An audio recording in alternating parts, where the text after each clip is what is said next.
पश्चिम बंगाल की राजनीति में इस वक्त घमासान अपने चरम पर है। टीएमसी के अंदर छिड़ी सियासी जंग अब सिर्फ बयानबाजी तक सीमित नहीं रही, बल्कि पार्टी के अंदर नेतृत्व को लेकर उठे विवाद ने ऐसा मोड़ लिया कि अब चुनाव आयोग ने भी सीधे दखल दे दिया है।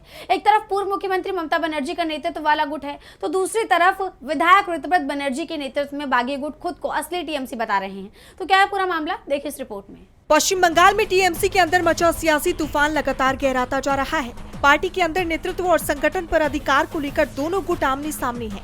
इसी बीच चुनाव आयोग ने इस पूरे विवाद को गंभीरता से लेते हुए ममता बनर्जी और ऋतुव्रत बनर्जी को नोटिस जारी किया है। आयोग ने दोनों नेताओं से पार्टी की संगठनात्मक संरचना, अधिकृत हस्ताक्षरकर्ताओं और पार्टी के वैध प्रतिनिधित्व को लेकर किए गए विरोधाभासी दावों पर जवाब मांगा है। दोनों पक्षों को 6 जुलाई शाम 5:30 बजे तक का अपना पक्ष लिखित रूप में आयोग के सामने रखने का निर्देश दिया गया है।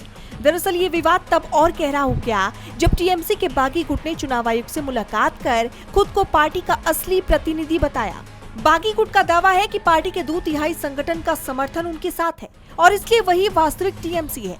इसी दावे के आधार पर उन्होंने चुनाव आयोग से पार्टी के संगठन और चुनाव चिन्ह को लेकर अपनी बात रखी। हालांकि टीएमसी के आधिकारिक नेतृत्व ने इन दावों को पूरी तरह से खारिज कर दिया है।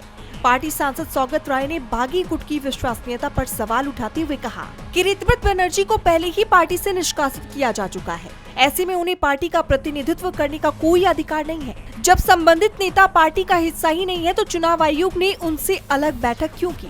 वहीं टीएमसी सांसद सागरिका घोष ने भी बागी गुट को अवैध बताते हुए कहा कि चुनाव आयोग के नियम साफ है, केवल पार्टी का अधिकृत प्रतिनिधि या अधिकृत हस्ताक्षरकर्ता ही आयोग से संपर्क कर सकता है। कुछ लोगों के इकट्ठा हो जाने से कोई वैध गुट नहीं बन जाता और निष्कासित सदस्य पार्टी की ओर से दावा नहीं कर सकते। अब सबसे बड़ा सवाल यही है कि क्या टीएमसी का ये आंतरिक संघर्ष आने वाले दिनों में और गहराएगा या फिर चुनाव आयोग की प्रक्रिया इस विवाद का कोई रास्ता निकालेगी।